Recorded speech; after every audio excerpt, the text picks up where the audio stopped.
And Yahushua answered and said unto him, Blessed art thou, Simon Barjona, for flesh and blood hath not revealed it unto thee, but my Father which is in heaven. And I say also unto thee, that thou art Peter, and upon this rock I will build my church, and the gates of hell shall not prevail against it. Matthew chapter 16, verse 17 and 18. Shalom. I want to start off by giving all praises, honor, and glory to Yahweh, Bahashem, Yahushai, Bahashem, Ruach Kodash.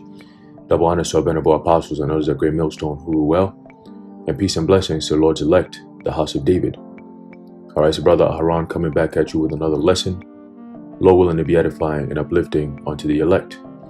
All right, and today I want to go into a quick lesson, all right, regarding this concept right here, all right, once again, of this hell, okay? And in here, in this very precept I just read, okay, and I'm going to bring it back from the top, but we're going to highlight, okay, the gates of hell shall not prevail against it, and why Yahushai, all right, made that reference.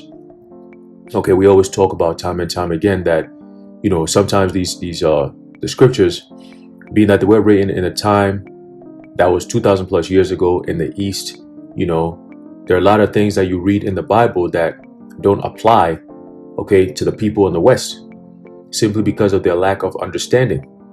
Okay, so through the spirit and power of Yahweh Bashem Yahushai, I want to go into, okay, this very few precepts here, and then we're going to get a little background on a place called Caesarea Philippi.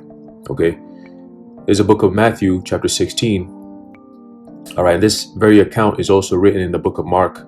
All right, I believe the 8th chapter, and Luke the 9th chapter. All right, so let's go into it. It says Matthew chapter 16 and verse 13. It says, when Yahushua came into the coasts of Caesarea Philippi, he asked his disciples, saying, whom do men say that the Son of Man, whom do men say that I, the Son of Man, am?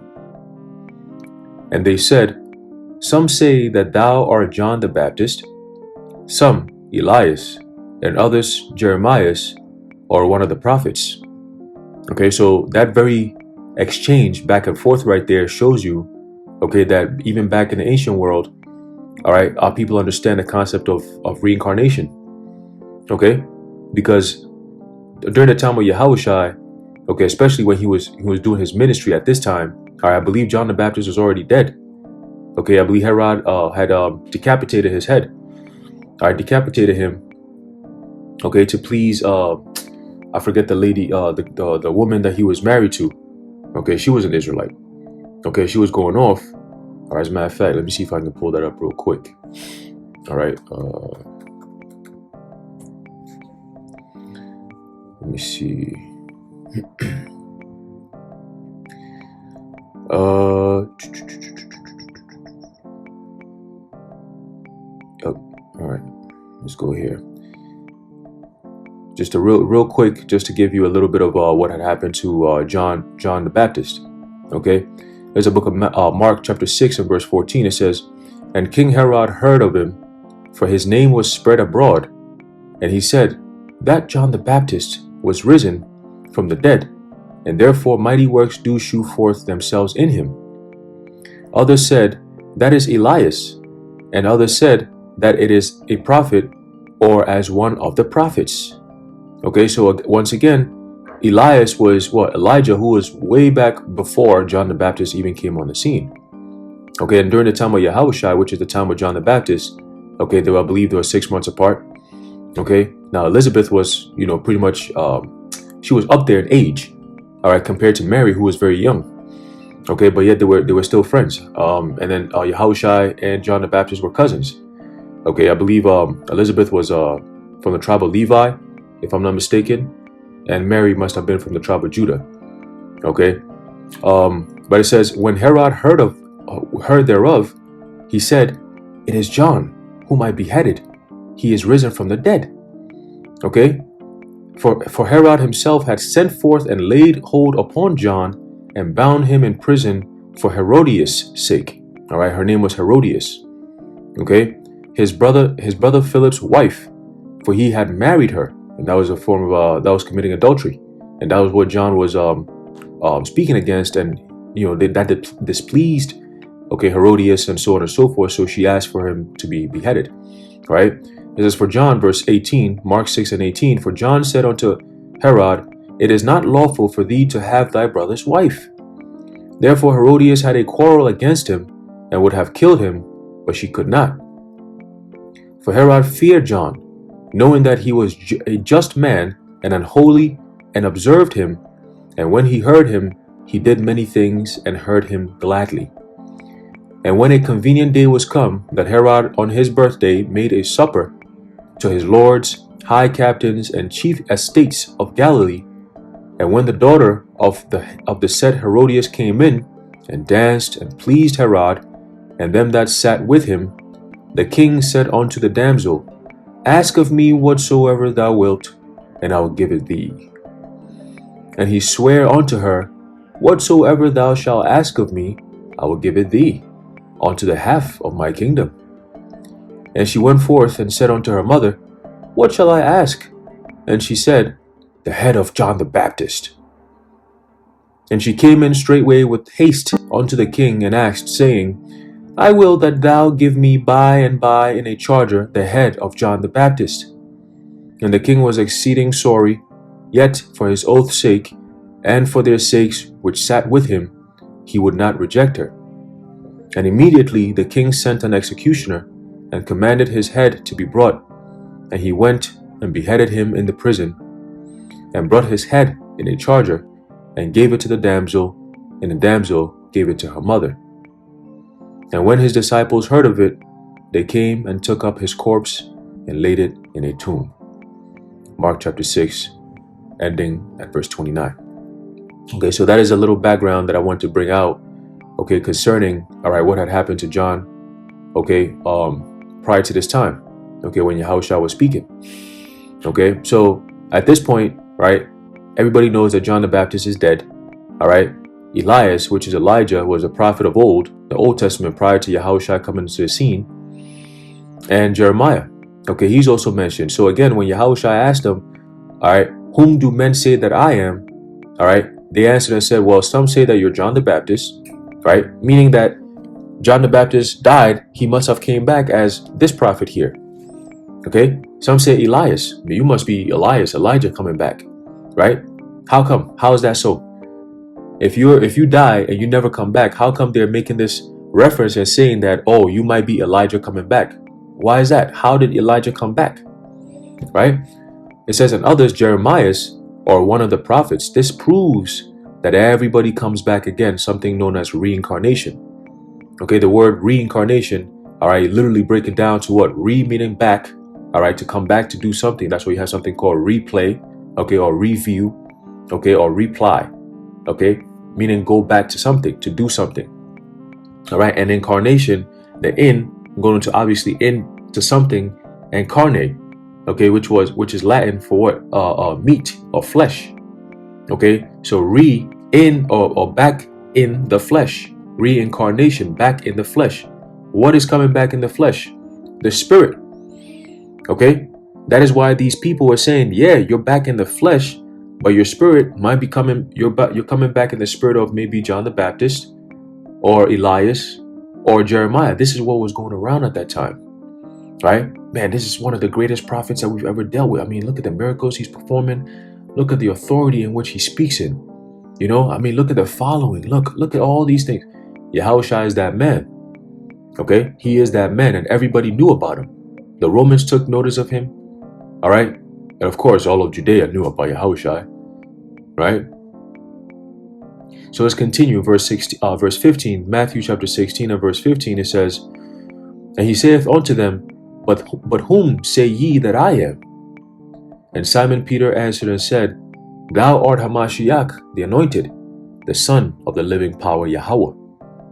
And Yahushua answered and said unto him, blessed art thou, Simon Bar-Jonah, meaning Simon, son of Jonah.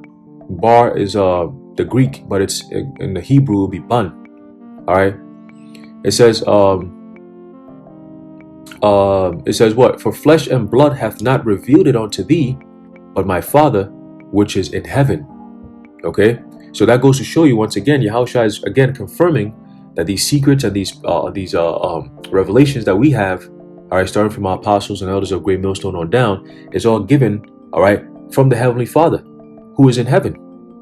Okay, these revelations, the understanding, okay, of the Bible, of the Scriptures, is given to us by Yahweh Ba'Shem Yahushua and nobody else. Okay, that is why the world does not understand when we talk about these things. Why? Because the Lord hasn't opened up their minds to understand the secrets. All right, Amos 3:7. Okay, and ultimately the secrets are only meant for the elect of the nation of Israel anyway. All right, the Elehidos and the Elehidas. That's it. Everybody else, yeah, you're just gonna be destroyed when the time comes. That's it. Okay, and ultimately they show that they're gonna be destroyed. Why? Because they don't even believe on the gospel. Okay, what's that? Let me see if I can pull that up real quick. How shall they know unless somebody preach it unto them? And how shall they believe? Let me see if I can pull that up. All right.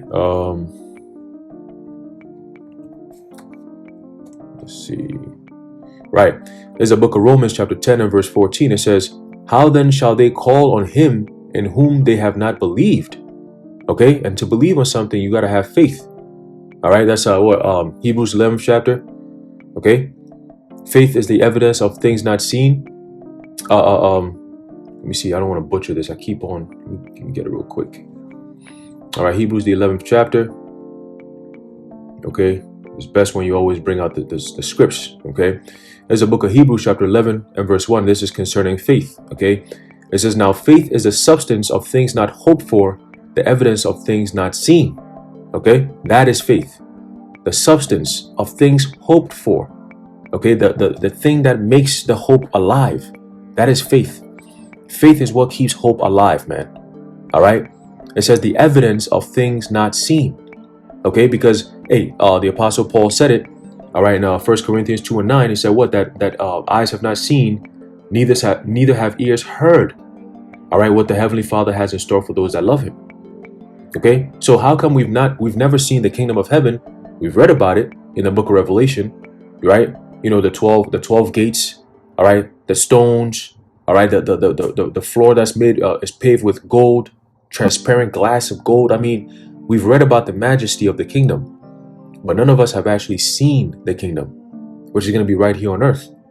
Okay, so just with our imagination alone, all right, and with what the Lord has promised, okay, with what the Apostle Paul even said that we haven't even seen, neither have we heard. It's not fathomable.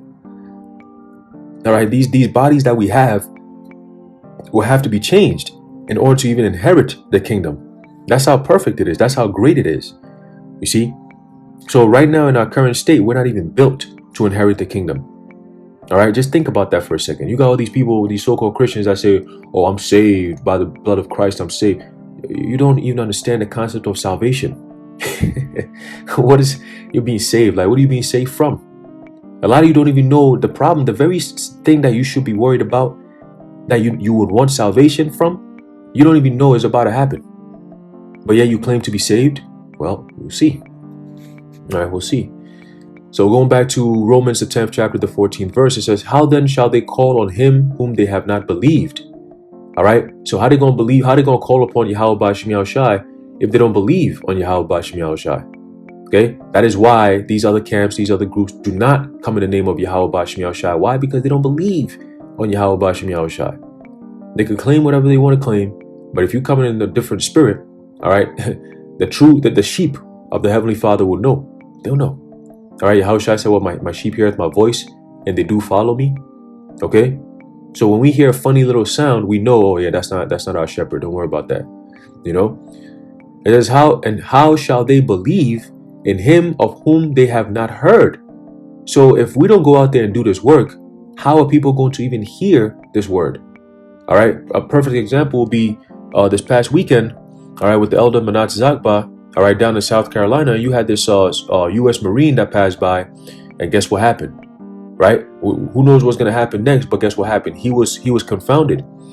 Okay, he was amazed by the knowledge that was dropped on him. Okay, he was fascinated by it. Yeah, he was in denial. Okay, but that's okay. All right. The point is what? The word went out and he heard it. Okay, and it did something to him to the point where he came and even interacted, asked questions, and so on and so forth. That's why we go out there. Okay, and you have those. Hey, he might turn out to become a believer. Who knows, right? It says, and how shall they hear without a preacher? Okay, so we have to go out there and do this work. All right, we have to go out there and do this work. Okay, so again, to be a preacher, Yahweh Ba'ashem Yahushua has to make you ordained. All right, pertaining to Jeremiah, the 1st chapter, all right, the 4th and 5th verses, the Lord said what before we were born, all right, he knew us in the womb, all right, and he ordained us, all right, to become prophets unto the nations. Okay, so a prophet is one who says before. So that's why all these things that are about to happen, including, all right, the coming destruction and the deliverance of the nation of Israel, starting with the elect, is being prophesied by the prophets of the Lord and nobody else. Okay, and verse 18, Matthew chapter 16 and verse 18, it says, and I say also unto thee, that thou art Peter, and upon this rock I will build my church. All right, and it starts with the house of David. Okay, the elect of the nation of Israel. That's the Lord's church. It says, and the gates of hell shall not prevail against it. Okay, and I will give unto thee the keys of the kingdom of heaven, and whatsoever thou shalt bind on earth shall be bound in heaven, and whatsoever thou shalt loose on earth shall be loosed in heaven. Then charged he his disciples that they should tell no man that he was Yahushua HaMashiach. Okay, so going back, and I want to highlight verse 18. All right, it says, and I said unto thee, and I say also unto thee, that thou art Peter, and upon this rock I will build my church, and the gates of hell shall not prevail against it. So I want to highlight, all right, before I do that, let's go into that word hell real quick. All right, let's see what it says. And this being in the New Testament is going to give us something in the Greek. Okay, and it says here, Hades. Okay, Hades. It says, name Hades or Pluto, the god of the lower regions. Right? It says Orcus, the netherworld, the realm of the dead. Right? It says later use of this word, the grave, death, hell. Okay? It says in biblical Greek, it is associated with Orcus, the infernal regions, a dark and dismal place in the very depths of the earth, the common receptacle of disembodied spirits. Usually Hades is just the abode of the wicked, a very uncomfortable place. You hear that? So can we say America will be Hades? America is hell? You damn right. Okay? America is the abode of the wicked. All right? Now let's go into a little bit on this place that this account took place at. Okay, where was Yahushua and the disciples when he made that statement regarding the gates of hell? Okay, and like we said, we go into that word hell. It says Hades. Okay, the lower regions. All right, the so-called the netherworld, like they say. Okay, simply means the grave or underground. All right.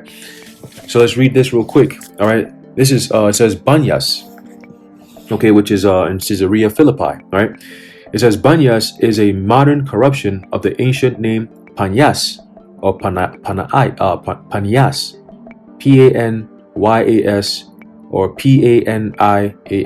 Okay, it is located at the southwestern foot of Mount Hermon and north of the Sea of Galilee. And it was known as Caesarea Philippi during the time of Yahushua. Okay, so going back to the text, all right, the scriptures of what we're reading, all right, where was Yahushua and his disciples? When you go back to Matthew 16 and verse 13, it says, and when Yahushua came into the coast of Caesarea Philippi, right, so this is the location that they were at, he asked his disciples, saying, whom do men say that I, the Son of Man, am? Pause. Let's pause for a second. Let's go back to the reading. It says, it is located at the southwestern foot of Mount Hermon and north of the Sea of Galilee, and it was known as Caesarea Philippi during the time of Yahushua. So we know that to be accurate because it's also written in the scriptures, correct? It says, during the Canaanite period, worship centers for the god Baal were located at this site, right? So there's no new thing under the sun, right? Those same practices that were done back then, right? Those same practices were incorporated back during the time of the Roman Empire And a lot of our people, the Israelites, were actually practicing these customs. Okay, so let's read. It says, later during the Hellenistic period, the god Pan was worshipped here, hence the name. In 198 BC, the Seleucids defeated the Ptolemies in the general vicinity of Panyas in the final battle of their long war, gaining control of Judea, Palestine. Later, the Romans took this area through the conquest of Pompeii, and we know that happened during the time of 66 to 70 AD. Okay, really 66 to about 72, 73 AD, around there. All right. So continuing, it says, but the main actual takeover, the siege, was in 70 AD. All right, that's what historians always reference. Okay. So it says, later the Romans took this area through the conquest of Pompeii. After the death of Herod the Great, this territory was given to Herod's son Philip. Herod Philip built Caesarea Philippi as his capital, naming it Caesar Tiberius and himself.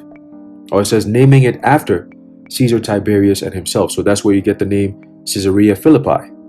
Okay, it comes from Caesar, Tiberius Caesar, and Herod Philip. All right. Josephus, speaking of the cave of Pan, writes that, quote, hard by the foundations of Jordan, there is a top of a mountain that is raised to an immense height, and at its side, beneath, or at its bottom, a dark cave opens itself, within which is a horrible precipice that descends abruptly to a vast depth. It contains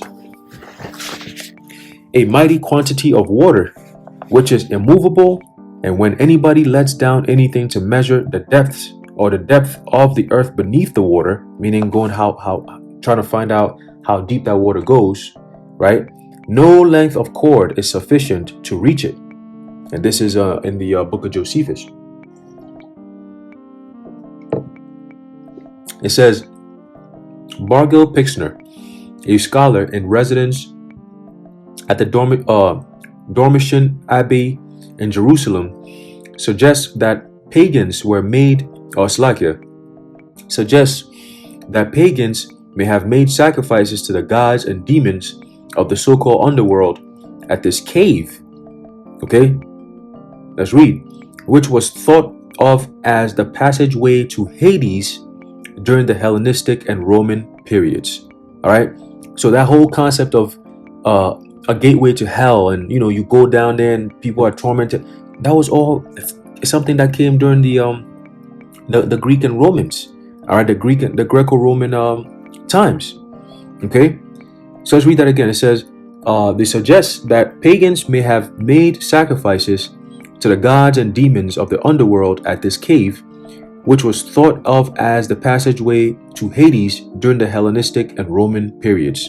And we know the word Hades is the same word Yahushua used when he said the gates of hell shall not prevail, meaning the gates of Hades. So they were at this location, and he looked at that passageway, that gateway, and he said, this shit right here is not going to turn what I have commanded, basically. Okay, they're not going to prevail against this church, the house of David. Once again, the mystery of iniquity. All right, where do you think they get all their powers and ideologies from? Their intelligence. All right, it goes back to this ancient mystic pagan practices. Okay, and they bring it into the forefront today because it worked back then. It works again now because there's no new thing under the sun. So going back to the World Economic Forum and all these different forums and councils and so on and so forth, they actually go into these things. It wasn't too long ago where we heard, I believe it was the Pope and also the World Economic Forum was saying that they were going to have a meeting at Mount Hermon or some shit like that. So they understand the spirituality behind these things, but they use it in wickedness. All right. It says the Gospel of Matthew places Peter's confession, which is what we just read, all right, of Yahushua as the anointed in the area of Caesarea Philippi. It is possible that Yahushua and his disciples were somewhere in the vicinity of the cave of Pan when Yahushua asked them, "Who do people say that the Son of Man is?" After Peter's confession, Yahushua stated that the gates of Hades could not stand against the church. And we just read that. Okay? So that is confirmation, all right? Even Yahushua even referenced the concept of hell. But when you go into that word hell, it goes back to the Greek Hades in that very verse. Okay? And what is it talking about? Like we just found out, it's talking about what? The so-called underground, but in this case, it's talking about what? A cave. Okay? There was a cave. We're gonna read it again. Okay? It says here,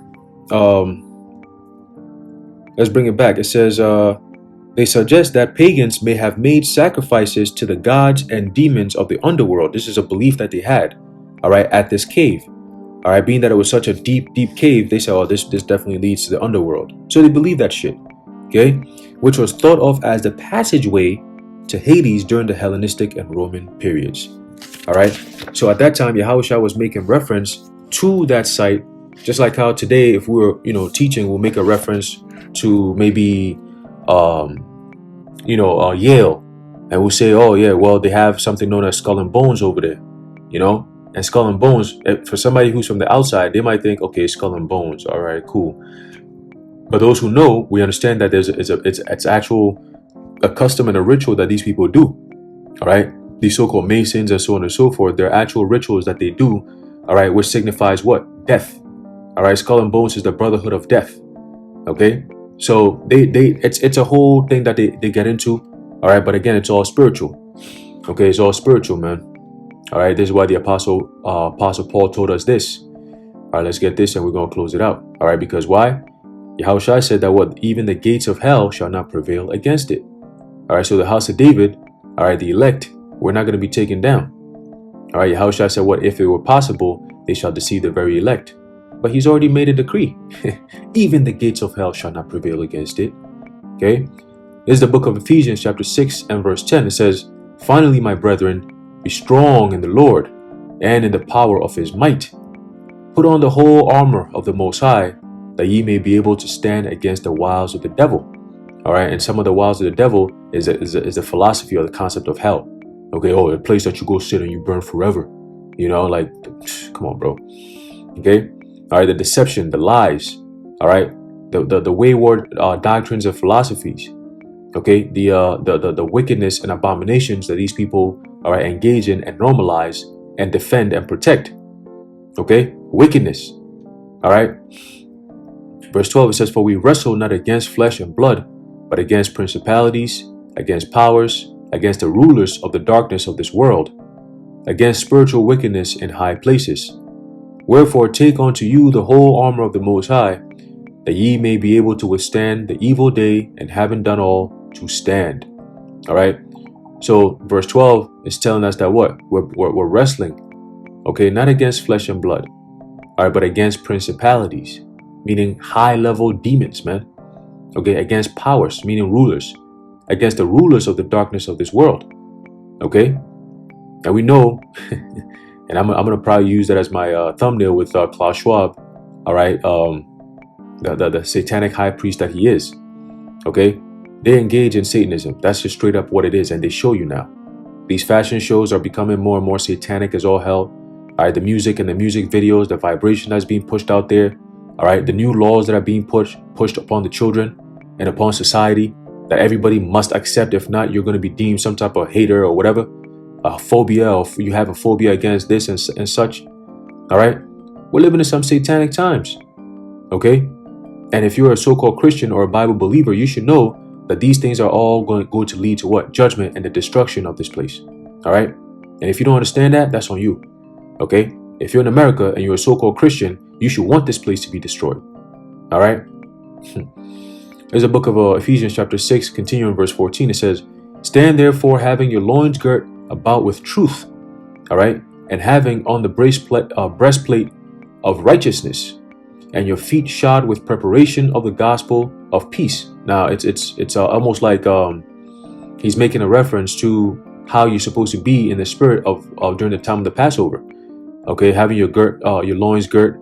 Okay, and having your breastplate of righteousness. Obviously, we didn't have no breastplate, but we had a staff. Okay, and your feet shod with the preparation of the gospel of peace. All right, our boots were tied, all right, because we had to run. Okay, above all, taking the shield of faith, wherewith ye shall be able to quench all the fiery darts of the wicked. Okay, Second Corinthians 2:11. Lest Satan should get an advantage of us, for we are not ignorant of his devices. Okay, so we are protected by Yahweh Ba'ashem Yahushua, and our minds are at peace. Okay, because we are girded with this truth. Okay, we're clothed with this truth. Okay, Revelation the 11th chapter. It says, above all, taking the shield of faith, wherewith ye shall be able to quench all the fiery darts of the wicked, and take the helmet of salvation and the sword of the Spirit, which is the word of Yahweh, Ba'ashem Yahushua. Okay, and that's this truth, the understanding of this truth, man. Okay, praying always with all prayer and supplication in the Spirit, and watching thereunto with all perseverance and supplication for all saints. All right, so that's the spirit that we got to be in. All right, that's the spirit that we got to be in and maintain. All right, and that's what's going to keep us through and carry us through. All right, but yeah, I just wanted to bring that out. All right, through the spirit real quick. A little bit on the concept of hell. Okay, Hades and so on and so forth. All right. So, Lord, when you've been edified, I want to give all praises, honor, and glory to Yahweh, Ba'ashem Yahushai, Ba'ashem Ruach HaKodesh, the water Yahweh, Ba'ashem Yahushai, and until next time, Shalom.